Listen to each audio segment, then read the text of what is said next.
What the heck is Formula One? Pole position, strategy, yachts and parties, safety car, Ferrari. beautiful corners. Oh, right, okay. There's a car in front of you. Try and overtake it. Oh, I hate you so much. Hello, you fools. Welcome back to another Formula Fools podcast. Nico Hülkenberg's pod in the 34 in 34 series. I look like a homeless person. I just moved house in between the last recording and this recording, so I lost my razor and I like my facial hair trimmer. And so I'm sorry for the look of me for these next few episodes. I think you look fine. Oh, thank you. I just don't like this neck bit as much. Oh, right. This bit's fine. Have you ever bothered to try and grow out a bit? This might be maybe a touch longer than this, but nothing. See what happens, Disc. Oh, I mean, if I don't find my razor in the next couple of weeks, let me tell you, I will have a full beard. Okay. Yeah, so what is 34 and 34? If this is the first podcast you're listening to, if you have found us through social media or any of your friends have recommended that you listen to this podcast, then welcome. We are doing 34 episodes in 34 days from the 31st of January. It's a lot of 30s there. Through to the first race of the 2026 season in Melbourne. So our last episode with either Valtteri or Sergio, I guess, be one of them two. We'll toss a coin and decide. That will be the day before the first free practice in Australia, which is very exciting. It is. That it's coming up. Yeah. It's like a month today or something. Yeah. Yeah, not far away. We've not sorted anything for it. We should probably start reaching out to people. Disc. Oh, We're sorted. yeah, we're Don't fine. you worry. We're fine. Mate, we'll be there. We will be We'll there. be in the pits and stuff. Yeah, of course. Just listen, if Nico Hülkenberg hears this episode and hears how great we are, then we'll be in with Nico Hülkenberg. Maybe. Yeah, so we're doing that crazy challenge, and the point of it is to educate you guys and mainly to educate Skin of the drivers, the teams, and kind of what to look out for the 2026 season. So if you haven't listened to the previous episodes, go give them a listen. They are really good. We have some released as we speak. We're getting good feedback. Yeah. We've been recording them for a while now, and they're finally out there. Yeah. Woo-hoo. We've been saying we don't know how they're going, but now we know they're going all right. Yeah, they're going pretty well. Yeah. Yeah. A lot of people disagree with some of my bold statements. That's because you said Williams are the best so much. Yeah. That's pretty easy to disagree with. That's going to roll some people up. Yeah, of course. Yeah, they suck. Yeah. Yeah. But we're not talking about Williams this week, although I'll probably slip it. In fact, I'll definitely slip it in. We are talking about Nico Hülkenberg, or can I give you his full name, Skin? Please. Nicholas Hülkenberg. No middle name. No middle name. Well, I mean, I searched full name and it just gave me Nicholas Hülkenberg. Fuck's sake. If I search, okay.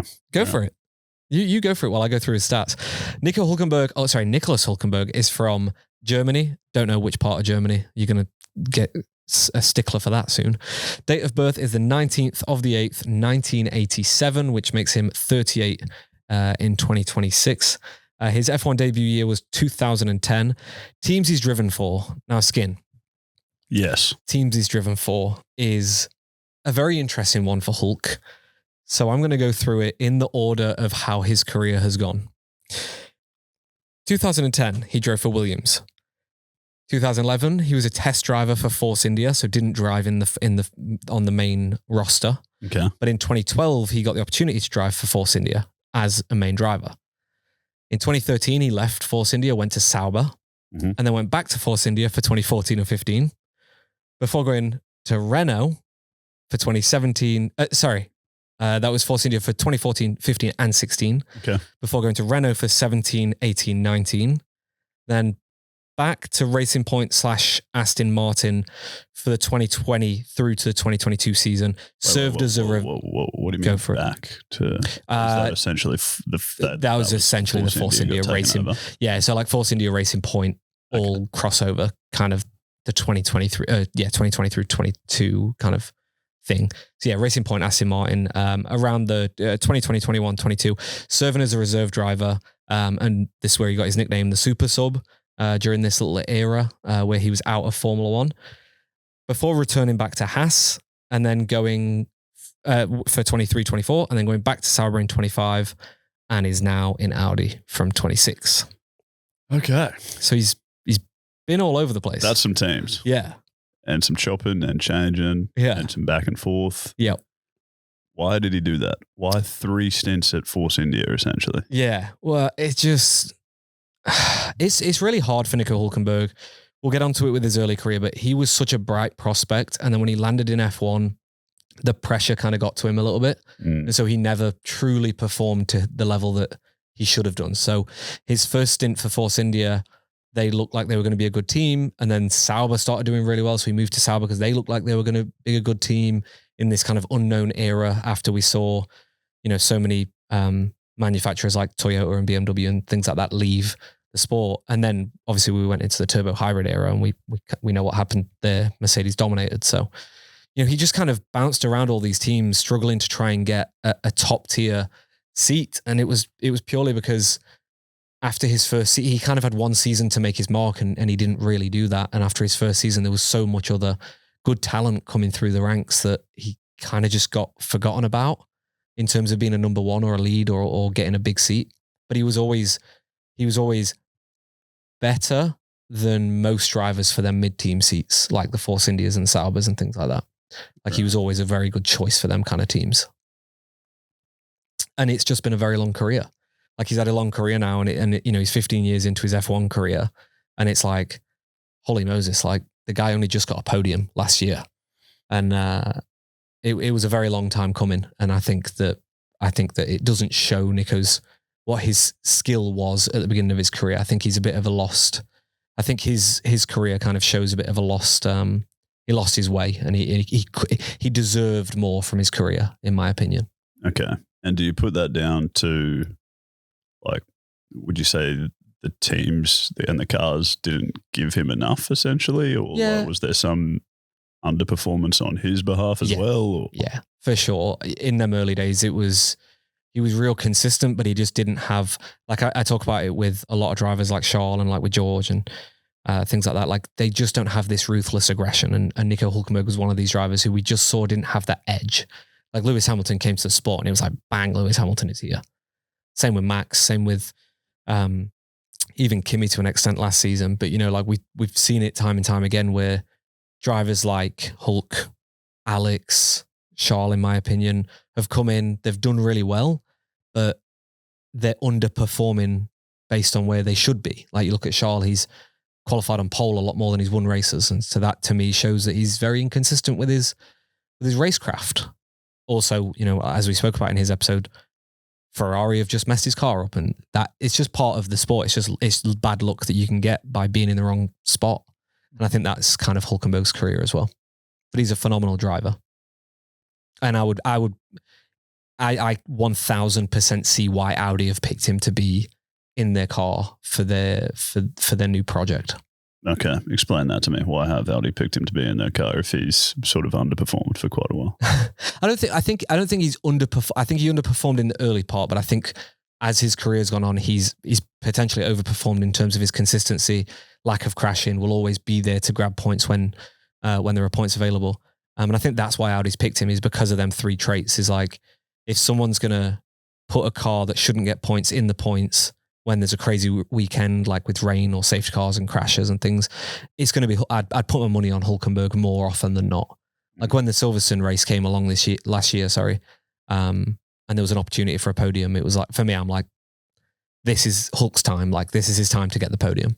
Whereas we saw him in his Force India days, had opportunities. Brazil, I think it was Brazil 2014 or something like that. He had an opportunity. He was running P3 for like quite a lot of the race, or P4 or something, but was faster and like was doing really well, and then put it into the wall and just lost control of it. And things like that is what kind of stunted his early career, was like fumbling opportunities, like having an opportunity to get a podium and fumbling it. Mm-hmm. And so that's kind of where his career went, which is unfortunate.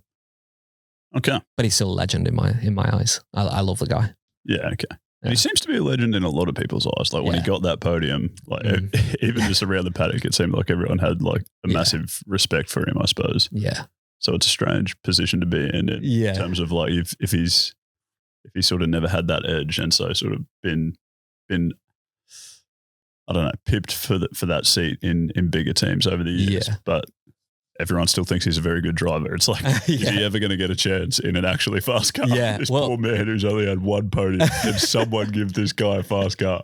And I think that's what he's hoping with the Audi project. I think if Audi can deliver him a half decent car, I think he's at the point in his career where it's all or nothing. And I think I hope he'll seize that opportunity if it comes to snag some more podiums or some race wins, and to potentially, like, I think Gabby would probably be a better driver than him with the ruthless aggression kind of thing. So I think, potentially play that supporting role to help Gabby or the team potentially win a championship. That would be the best thing, I think, for Hülkenberg, to be a part of a Constructors' Championship winning project, which I'd love to see from him. But yeah, I think he's so well respected among the grid as well, because when we see drivers sending like risky moves, thinking like Oscar in Saudi Arabia this year on Lewis Hamilton, like Oscar sent that move on Lewis on a corner where like you probably shouldn't, but he was doing it against Lewis Hamilton. Like, you can put all your trust in Lewis Hamilton is going to know how to, like, when to push and when not to push. You know what I mean? There are only a handful of drivers you go into moves like that. And I think all day long, every driver on the grid knows Hülkenberg's going to be fair, respectful, and clean. He'll fight and he'll squeeze, but he'll know when to back out. He'll know at the last moment when it's done. So I think from that point of view is why he gets a lot of respect from other drivers and other teams. Okay. He's a gentleman driver, Hülkenberg. Okay. Some of his stats, as you just mentioned, 1 podium, 0 wins, race starts. For some reason, this just says 230 plus, which is that's annoyed me. It shouldn't say plus, but he's had over 230 apparently. He's had 1 pole position, which was in Brazil in 2010. Yes. For Williams. I mean, listen. Remember how I said I wasn't going to talk about Williams in this podcast? Yeah. What do you got? Nah, not a lot. Not a lot. It wasn't a fluke. Weather played a little bit of a part. Hülkenberg was good on that day. We weren't the best in 2010. Like, we were okay in 2010, but we weren't challenging for a championship or anything. So it was, one of them. And it obviously didn't convert into a podium for Hulk. So no, it didn't. He finished 8th. Yes. Yeah. That's about where Williams should be finishing. Right. So was that at a time when they just had really good did they have at least good 1 lap pace? And yeah, like 2010, Williams weren't terrible. I think it would have been more a weather thing in the qualifying that would have helped him out. It neutralizes it a little bit more. And Hulk's a bit of a weapon in the rain as well. He's quite good in the rain. So yeah, like, it would have been a few factors, but no, Williams there was nothing really notable about Williams in 2010 in terms of qualifying speed or race speed or anything. We were a middle of the pack. We were kind of top end of the middle of the pack, but we were a middle of the pack team, like fighting for the lower echelon of the points. If that makes sense. That makes sense. Go Skim. 0 championships, obviously. And then his current team, as we've mentioned, is Audi with that new project. Not a fan of their car. Well, you've already heard about our opinions on it, which is crazy because some of the cars haven't come out yet. And yet when people listen to this, they would have already heard our opinions on the cars that aren't launched that aren't out right now. That's way of talking. Okay. Yeah. That makes fucking heaps of sense. It's like the Matrix, this fucking series, isn't it? It's so crazy. So yeah, let's jump backwards and let's look at Hülkenberg's career before F1 and why he was such a hot prospect coming into F1 and why people thought he was going to be a very big deal. Okay. So his karting career was very good in Germany. He won a lot of like junior championships and a lot of karting races in Germany. In fact, they kind of put him on a pedestal by saying that he was Germany's standout prospect post Michael Schumacher's retirement, which is quite a lot of pressure for a German racing driver in the mid to late in the early 2000s. Yeah, there's some big shoes to fill. Yeah, but yeah, he was known very early on in his karting career for being calm and being very technical. I think Schumacher kind of set the benchmark, and we saw a lot of German drivers come out of this era of motorsport that all kind of followed that Michael Schumacher way of being very calm, collected, and very focused on the technical side of things. So it doesn't surprise me that when I read up on this, it didn't surprise me that people said this about Hülkenberg in his junior career. And also you can still see it through to today. he's still very calm in the car. The way he drives is he's got a very smooth driving style when you see his onboards. So yeah, that would just make sense. Junior formulas won pretty much fucking everything that you could. 2005, he won the German Formula BMW Championship. In 2007, he won the A1 Grand Prix Championship. In 2008, he won the Formula 3 Euro Series Championship. In 2009, he won the GP2 Series Championship, which was his rookie season as well. So first time in Formula 2, or GP2 at the time, and goes and wins it. Yeah. Very impressive. Yeah, very impressive. Even more impressive, he won it. So he won it by 25 points. Yep. Which is huge in Formula 2. Yeah. And then he beat his teammate, so presumably in a very similar car. Yeah. He beat his teammate by 64 points. And you would think, okay, well, maybe his teammate was dog shit. His teammate won the F2 the next year. Holy shit. Who was his teammate? Wonderful question. Didn't write it down. Go skiing. Whoever won the F2 in 2010, I presume. Wow. Okay. That's very impressive. Yeah, I read that and was like, oh, so he was like really good. Yeah. Just before he started F1. Yeah. Like, I remember, because I started watching around the 07, 08 season, and I remember Hulk. I remember a video of him in the old Williams merch, doing some signatures. I think it was Australia or some shit. Whatever the first race of the season was back then. And I just remember, like, they did this massive piece on this German rookie who was supposed to be just a guru. And I just liked him from that moment. He was driving a Williams. Like, everyone frothed his driving style and how great of a driver he was. And so I was just like, this guy, I want to I've spoken about this, I think in this series. I had a brief period where I went and supported Force India. It was because Hülkenberg went there. Oh, well. When he went to Force India, I was like, I like Force India now because he's there. Right. Because I was just a massive Hulk fan. Don't know what it was about him. I just really liked everything he did in interviews. He was funny. He just knew how to just not be a prick. That's a good start. You know what I mean? I know what you mean.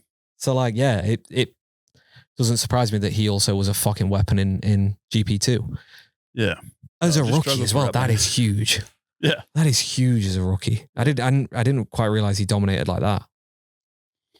But yeah, that obviously gave him the clout and the recognition that he needed for Williams to give him a contract for 2010. Unfortunately, it was just a 1-year contract, but got him into F1. And they ruined his career.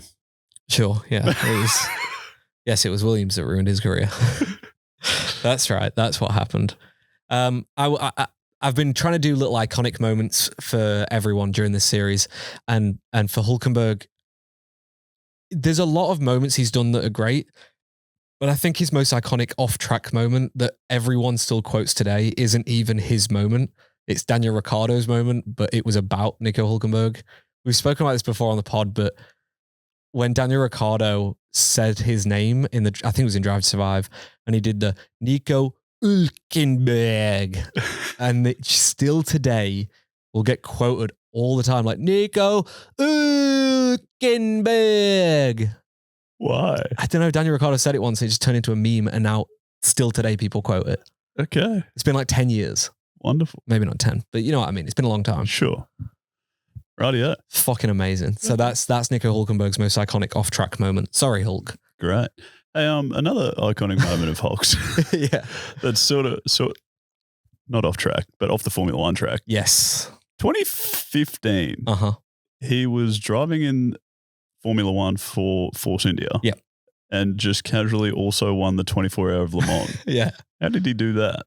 He's a fucking weapon. Okay.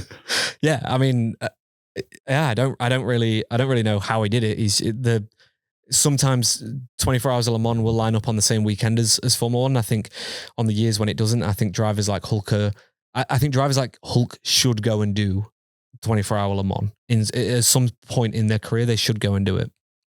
Because I think it's a hard as fuck race, obviously. But in my opinion, if you win it whilst you're doing an F1 season, that's phenomenal. It's like watching Max last year do all these GT3 races that he was doing with his Verstappen.com team. It was like going and seeing him go and win these GT3 races in the middle of a Formula One season that he's competing in and, you know, challenging for a title is just like the mindset that you can put yourself in to be able to go and race in another series, as well as training differently, because these cars need different types of training. They're very different to handle. It just blows my mind. Like it's a phenomenal feat. And yeah, Hulk getting the 24-hour Le Mans win is just fantastic. I just can't wrap my head around him being so good all through his juniors and then just winning Le Mans as you do, and then just the F1 career having been so stunted. Okay. Yeah. I don't get it. Yeah. He's a phenomenon. Old Hulk.